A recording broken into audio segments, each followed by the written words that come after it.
RCM Music.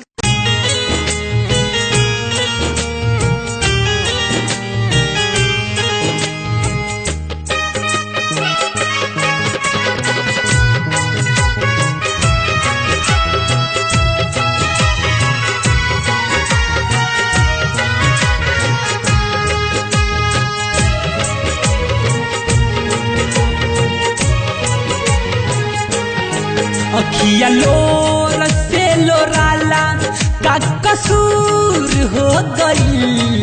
अखिया लोर से लोराला का कसूर हो गई।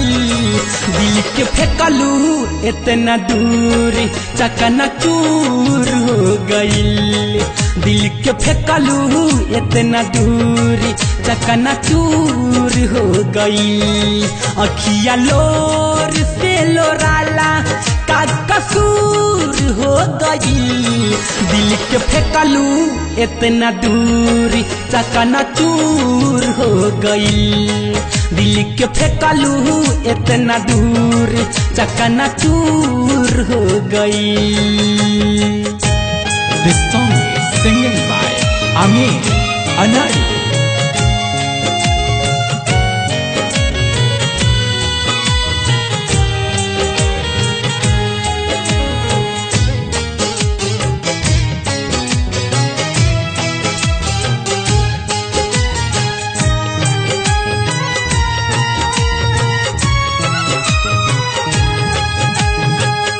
जाननी न प्यार करके देबू ठुकराई। होता न असर हमारा जहरो दबाई। जमाना के दस्तूर से डर जाए के पड़ेला। कई वादा से भी मुकर जाए के पड़ेला। दिल जब जख्मी होला प्यार में तो जीते जी मर जाए के पड़ेला। जाननी न प्यार करके देबू ठुकराई। होता न असर हमारा जहरो दवाई। कवन कमी पवल बोला कि गुरूर हो गई। कवन कमी पवल बोला कि गुरूर हो गई। दिल के फेंकलू इतना दूर चकना चूर हो गई। दिल के फेंकलू इतना दूर चकना चूर हो गई। This song is music by Phil Manmohan.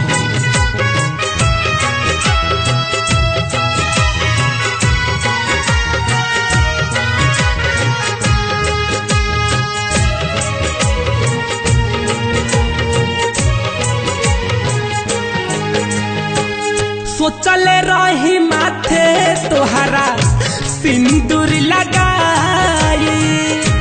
लड़के जमाना से डोलिया ले आई। दर्द के एहसास बना दिहलू। हरिहर के सूखल घास बना दिहलू। जा बेवफाई करके हमरा जिंदगी के जिंदा लाश बना दिहलू। सोचले रही माथे तोहरा सिंदूर लगाई। लड़के जमाना से डोलिया ले आई। काहे मनवाई तोहार हो कुरूर हो गई। काहे मनवाई तोहार हो कुरूर हो गई। दिल के फेंकलू इतना दूर चकना चूर हो गई। दिल के फेंकलू इतना दूर चकना चूर हो गई। This song is written by Aditya Raj.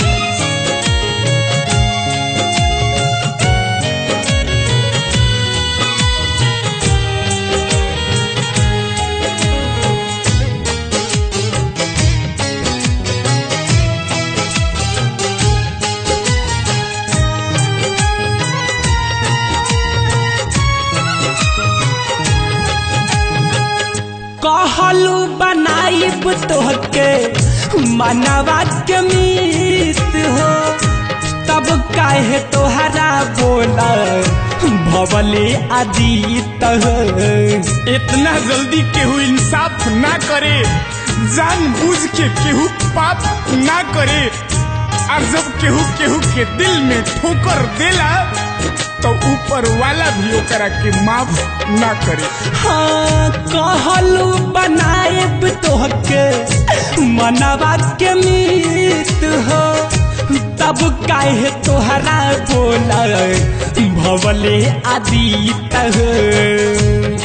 जेके बुझले अमित मली उ बबूर हो गई, जेके बुझले अमित मली उ बबूर हो गई।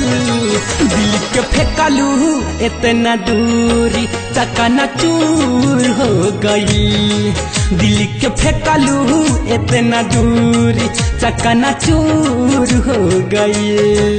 अखिया लोर से लोराला का कसूर हो गई, दिल के फेंकलू इतना दूरी चकना चूर हो गई, दिल के फेंकलू इतना दूर चकना चूर हो गई।